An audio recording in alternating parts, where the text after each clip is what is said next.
어둠의 일을 벗어버리고 빛의 갑옷을 입는 귀한 시간 되게 하여 주시옵소서. 예수님의 이름으로 기도하옵나이다. 아멘. 지금 우리 한국의 고원파 문제가 시끄럽습니다. 뉴스 보시면 갈 때까지 가보자 플래카드 붙여놓고 지금 굉장합니다. 입구에서부터 몇백 명이 진을 치고. 근데 이 고원파는 이 코로나 지역에도 있습니다. 코로나 지역에도 고원파가 있고, 실제 그 교회 교인들이 생각보다 결집력이 강해서 아주 오랜 세월 동안 여전히 자리를 잘 지키고 있습니다. 여전도사님이 아주 유능하셔서 이 코로나 지역에 생각보다 한인들을 많이 모으는 것 같습니다. 우리 교회가 그렇게 멀리 있지 않습니다. 근데 여러분, 이 고원파는 가짜입니다. 사이비예요, 사이비. 우리나라에 처음으로 이 외국 선교사님들이 들어올 때 정통 선교사로서 오지 아니하고 개인적인 열정을 가지고 오신 미국 선교사님들 몇 분 중에서 이 구원파가 비롯이 된 것입니다. 그래서 이 구원파에는 지금 유병원 이분과 관계가 있는 바로 장인들은이죠. 권신찬 목사님 돌아가셨습니다. 이 권신찬파가 있습니다. 그 다음에 박옥수 계열이 있어요. 이 박옥수 계열은 여러분 한국일보 중앙에 보시면 전면 광고를 하시죠. 현재로서는 구원파 가운데서는 이 박옥수 목사의 집회가 제일 커요. 제일 큽니다. 그 다음에 이름이 이복칠이에요. 이복칠파가 있는데 우리 한국 사람이 복칠 그러니까 좀 이름이 안 좋잖아요. 그래서 이름을 바꾸었어요. 이요한파다. 그래가지고 이요한 계열의 구원파가 있습니다. 역시 이 박옥수 계열만큼은 많지가 않습니다. 그러니까 이 구원파의 특징이 있다면 집회를 모이는 장소마다 가보시면 최소한 1000명 이상이에요. 대단하죠. 한번 모였다 그러면 1000명 이상. 이단들이 모이는 이 집회는 특이한 열심을 볼 수 있어요. 비정상적인 열심이죠. 근데 여러분, 이 사이비, 정통이 아닌 이런 이단이 성행하는 이유는 진짜 기독교가 너무나 가치가 있는 것이기 때문에 사이비가 속출하는 것입니다. 여러분, 지금 세월호 사건에 참 나라가 이렇게 흔들흔들하면서 지금 마음이 편치 않을 이때 5만원권 위조 집회가 성행한다고 합니다. 한국에. 지금 위조 집회가 제일 많이 돌아다닌다고 그래요. 근데 여러분, 위조 집회 가운데서 1000원짜리 위조 집회 잘 없어요. 꼭 액수가 큰 거, 이 5만원짜리 위조 집회가 지금 왔다 갔다 합니다. 미국에도 보면 위조 집회가 이 $100짜리가 많아요. 그래서 이렇게 색연필 같은 걸 칠해가지고 확인하지 않습니까?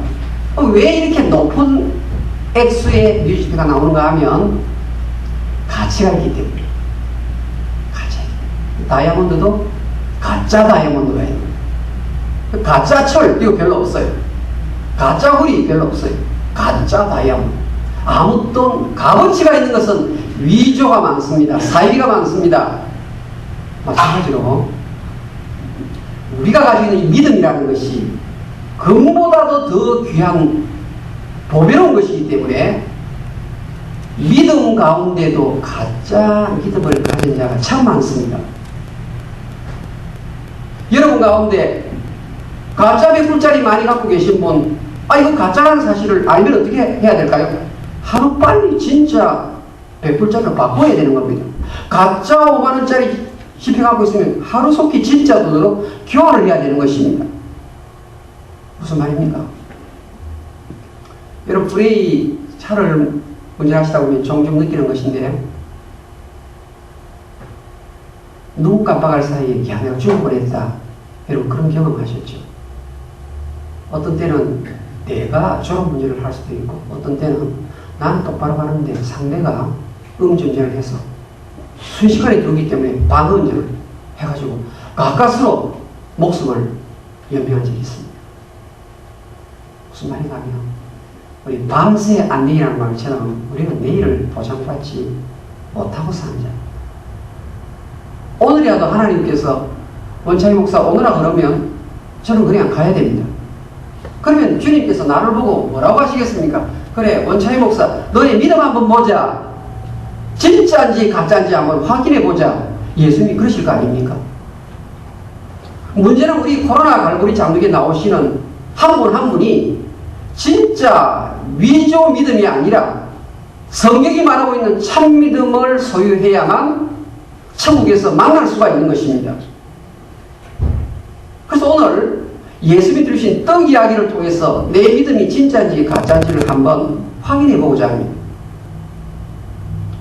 오늘 요한복음 6장 25절은 예수님께서 가버나움 지역에 계실 때 어떤 사람이 달려와가지고 라비어 어느 때 이 지역에 오셨습니까? 이러면서 시작을 합니다. 다른 말로 하면 예수님 아침 9시에 오셨습니까? 아니면 아침 10시에 오셨습니까? 아니면 새벽 5시에 이 땅에 오셨습니까? 여러분 지금 이 사람이 예수님에게 하는 아침 인사는 아주 상냥하고 아주 예의 바른 인사입니다. 그렇다면 예수님께서 뭐라고 답을 해야 되는가 하면 그래 내가 오늘 아침 7시 반에 왔다 이렇게 기록이 돼야 되는데 예수님이 대답을 총명스럽게 하십니다.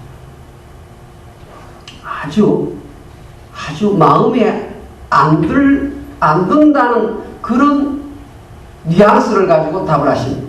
자, 다시 한번 성경을 열어서 확인합시다. 이게 워낙 중요한 구절이기 때문에요. 요한복음 우리 6장 26절 다 같이 읽겠습니다. 예수께서 대답하여 이르시되 내가 진실로 진실로 너희에게 이르노니 너희가 나를 찾는 것은 표적을 본 까닭이 아니요 떡을 먹고 배부른 까닭이로다. 여러분 이것 정확하게 알고 가셔야 됩니다. 왜냐하면 여기에 나오는 이 표적이 그래 우리가 알고 있는 뜻하고 다르기 때문입니다. 여러분 성경을 한번 봅시다. 요한복음 6장 어쩌면 오랜 신앙생활 하시면서도 이것을 생각하지 않고 지내신 분이 대부분일 것 같아요. 요한복음 6장 2절 표적이 나오지 읽겠습니다. 시작. 큰 무리가 따르니 이는 병자들이 행하시는 표적을 보았음이라. 표적 한번 나왔죠. 자 우리 14절 한번 볼까요? 요한복음 6장 14절 읽겠습니다. 그 사람들이 예수께서 행하신 이 표적을 보고 말하되 이는 참으로 세상에 오실 그 선지자라 하더라. 그리고 나서 오늘 요한복음 6장 26절에 너희가 나를 찾는 것은 표적을 본 까닭이 아니오라고 말합니다. 자 여러분 연필이 있으면 지금 다 꺼내서 쓰셔야 합니다. 어떻게 쓰시는가 하면 요한복음 6장 26절에 나왔던 이 표적은 요한복음 6장 2절과 14절에 나오는 표적과 전혀 다른 말이다. 쓰세요. 한글 단어만 똑같을 따름이지 전혀 그 뜻이 다릅니다. 그래서 교회에 목회자가 필요한 것입니다. 어떤 면에서 다른가를 알아야 합니다. 자 여러분 요한복음 6장 2절과 14절에 나오는 표적은 알아듣기 쉽게 미레큘러스 사인 이거는 다 똑같아요. 쉽게 말하면 이적이라고 바꿔 넣어도 좋습니다. 미러클이라고 옮겨도 좋겠습니다. 요한복음 6장 2절과 14절. 그런데 요한복음 6장 26절에는 이 표적은 그런 뜻이 아니에요. 이게 무슨 뜻인가 하면 너희들이 가나 혼인잔치의 사건을 아느냐? 거기서 내가 물을 포도주로 만들지 않았느냐? 그것이 표적이다.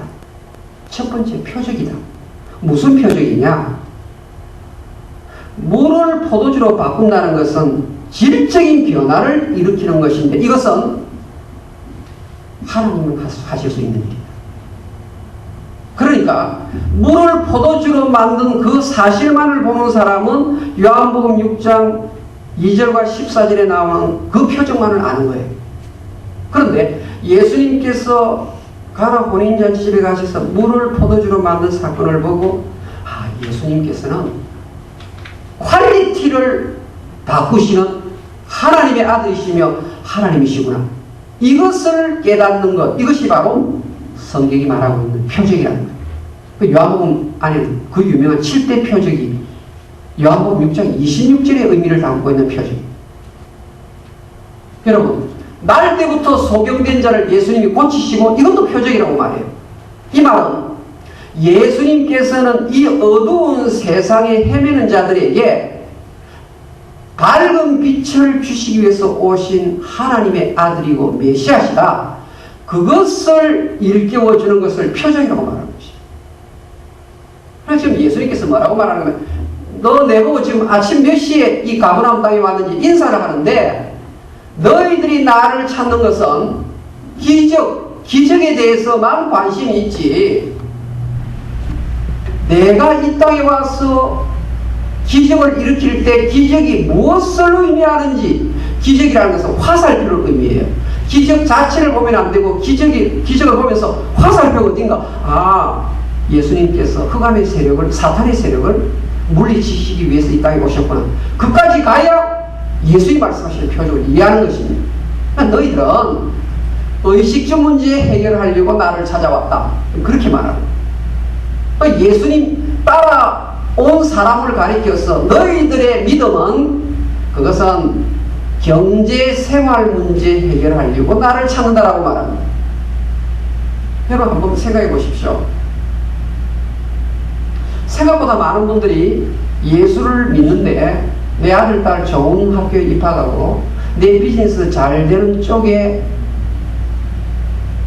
도움을 얻기 위해서 교회를 오시는 분 있습니다, 여러분.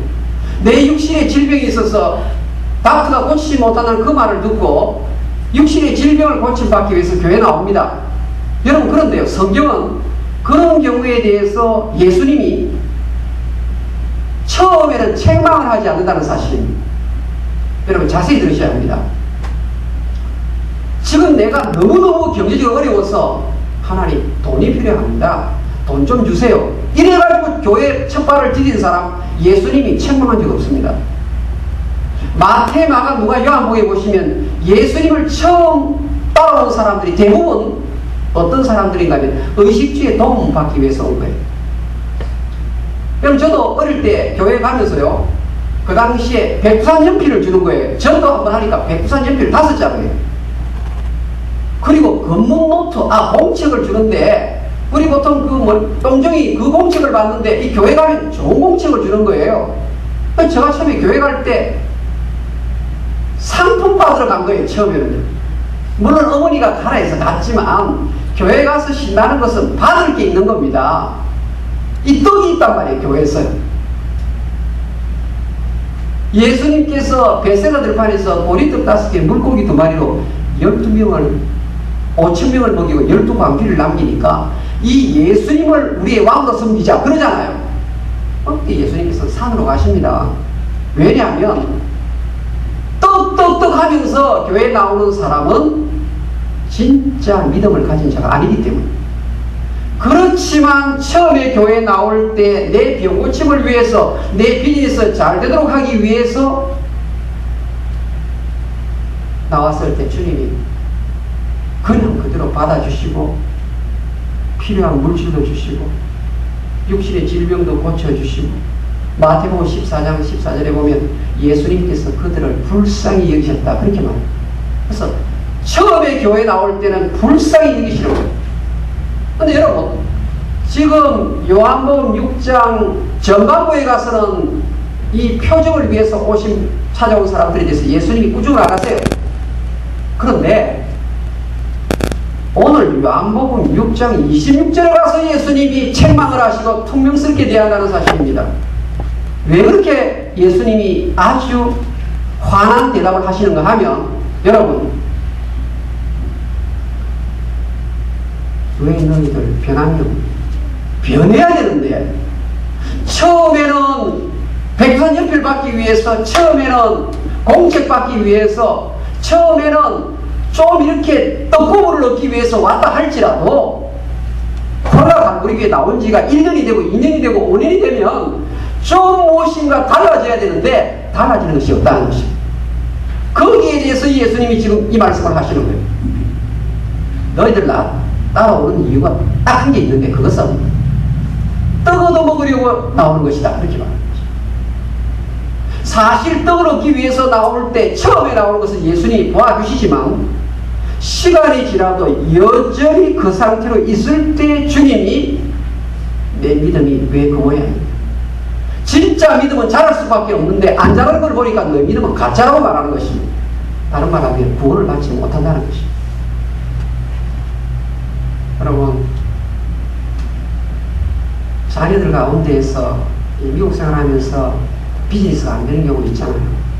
그러면 어머니 아버지가 아들에게 딸에게 좀 얼마씩 주잖아요. 이렇게 좀 지원을 해주지 않습니까?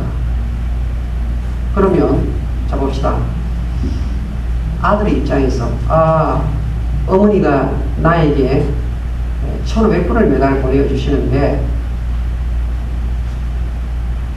다음번에 2,000불 좀 한 500불 올려주시면 참 좋겠는데 이렇게 생각하는 아들이 오늘 성경에 나오는 요한복음 6장 26절에 해당되는 자식입니다. 무슨 말인가 하면 어머니가 아들에게 1,500불을 지원한 것은 그 어머니 사랑이잖아요. 그러면 돈도 올려주기를 바라는 것이 떡을 위해서 예수 따르는 사람이 똑같다는 거예요. 아들 입장에서 어떻게 해야 될까요? 아니요, 어머니가 몸도 안 좋으신데 이렇게 나를 깊이 있게 생각해서 아들이라고 1,500불을 보내주시는 거예요. 내가 어떻게 하면 어머니를 좀 기쁘시게 해드릴 수 있을까? 내가 더 아들 부시를 잘해야 되겠다. 이것이 정상인 것입니다. 오늘 여러분들 교회 나오셨는데요, 여전히 먹고 사는 문제, 의식주 문제에 빠져가지고 예수님이 저 뒷전에 가 계신 경우가 있다면 하루속히 이 가짜 떡을 버리고 이 떡을 버리고 예수를 붙잡아야 한다는 사실입니다. 저희 교회가 리버사이드에 있을 때 우리 집사님 한 분 중에 아마 결혼할 때 남편으로부터 꽤 비싼 폐물을 받으신 모양이에요. 그래서 교회 올 때 그것을 차오세요. 차오시는데 이 보통 분들이 아마 다이아몬드 아마 한 1kg, 2kg, 이분은 다이아몬드 아마 좀 큰 거였어요. 근데 설거지를 하다가 아마 좀 이렇게 벗어놓은 모양인데 이게 갖다 보니까 없는 거예요. 보니까 미국 목사님이 들고 계시다가 나한테 주셨어요. 그래서 이제 그분에게 돌려드렸는데요. 자, 다른 사람 1, 2kg 받았을 때 이분은 결혼 폐물을 한 10kg짜리 다이아몬드 받은 거예요. 큰 거예요. 돈이 굉장히 비싼 거라 그래요. 여러분 가운데 좀 큰 거 받으신 분 계시나요? 근데 보세요. 이 집사님이 다이아몬드하고 결혼한 것이 아니고 남편하고 결혼한 것입니다. 그런데 이 다이아몬드만을 소중히 하면 이 남편이 배신감을 느끼는 거예요. 오늘 지금 예수님께서 하시는 내용이 그 말입니다. 자, 우리 자리가 길 가다가 아빠 아이스크림 먹고 싶어요. 그래요. 그러면 아버지가 볼 때 아이스크림 사달라고 그러면 사주잖아요. 아이스크림이 5그림은 되니까. 그런데 이 아버지가 이래 어느 날 갔더니 아빠 아이스크림 먹고 싶어요. 안 돼. 그래. 왜 그러실까요? 밤낮 그 모양으로 지내면 안 되잖아요. 어느 정도 내 아들이 인격이 성숙해져서 거절하는 것도 알아야 되는 거예요. 아이스크림 달라 할 때마다 다 받는 게 아니구나. 이러면서 아이가 철이 드는 거예요. 아이스크림 먹고 싶어요. 안 돼. 밥 먹고 나서 바로 먹으면 안 돼. 살쪄. 뭐 이래가지고 이제 토를 나는 거예요. 여러분, 신앙생활 할 때요, 구하는 것마다 다 받는다. 여러분, 하나님이 다 주세요. 구하는 것마다. 그런데 실제 믿음이 성숙한 사람은 기도를 했는데 기도 응답이 없을 때가 더 많아. 어떻게 내가 코로나가 우리에게 나오부터 그렇게 좁은 길만 하나님 나에게 보여주시는지, 어떻게 나에게 환난이 그렇게 많이 있는지. 그러나 아이스크림 사달라는 이 아들을 거절을 통해서 주시지 아니하심으로 이 아들을 성숙한 아들로 키우시겠다는 아버지의 열망이 있는 것처럼 하나님께서도 종종 우리가 원하는 것을 다 주지 아니하실 때가 있습니다. 일부러 좁은 길을 걸어가게 하셔서 나의 믿음을 키우시기도 하십니다. 일부러 환난 속에 빠뜨려서 어떻게 통과하는지 정말 철사 같은 그런 신자에서 정금 같은 신자, 값없이 나가는 믿음을 가진 신자로 양육하기 위해서 하나님이 때때로 기도 응답도 안 하시고 한참 그냥 내버려 두실 때도 있습니다. 그러나 그때도 예수만을 붙드시는 것이 진짜 믿음인 것입니다. 어떤 주변의 상황이 나에 대해서 맞선다 할지라도 변치 않는 믿음으로 좁은 길을 달려가는 사람이 진짜 믿음을 가진 사람. 구약성경 에스겔 33장 31절에 보면요, 사람들이 입으로는 사랑 말을 많이 하는데 실제로는 자기의 이익을 쫓음이라. 이 믿는 자들이 그렇단 말이에요. 믿는 자들이 사랑 이야기 제일 많이 하는데 실제는 자기에게 이익이 되기 때문에 그렇다는 거예요. 에스겔 33장 30절에 나오는 그 당시 사람들 사실은 사이비 신자였어요. 가짜 신자였어요. 그래서 성경은 너희는 먼저 그의 나라와 그의 의를 구하라. 그리하면 이 모든 것을 너희에게 더하시리라. 아멘. 너희는 먼저 그의 나라와 그의 의를 구하라. 예수님 한 분만 붙들면 나머지는 어떤 경우가 있다 할지라도 하나님께서 때를 따라 도우실 것이란 말이에요. 좁은 길로 가더라도 환난이 있다 할지라도 끝을 보니까 해답이에요. 오늘 이 교회 나오신 분들 생각보다 많은 분들이 문제가 막 하나님 아버지 나는 교회 나올 때 이 세 가지 문제 해결해야 됩니다. 어떤 분은 10가지를 가지고 오신 분도 있을 거예요. 남편 문제, 자식 문제, 비즈니스 문제, 뭐 공부 문제를 가지고 각가지 문제들이 많아요. 근데 여러분, 세상의 원칙은요, 문제가 10개면 해답이 10개. 근데 믿음의 세계에서 문제가 10개, 20개, 100개 되더라도 해답은 하나밖에 없습니다. 아멘. 오직 예수 그리스도, 내게 사는 것이 그리스도니 죽는 것도 유익함이라. 오직 주님 한 분만을 존귀케 하겠다는 그 열정을 가지고 사신다. 모든 경우에 하나님께서 정답으로 나타나시는 줄 믿습니다.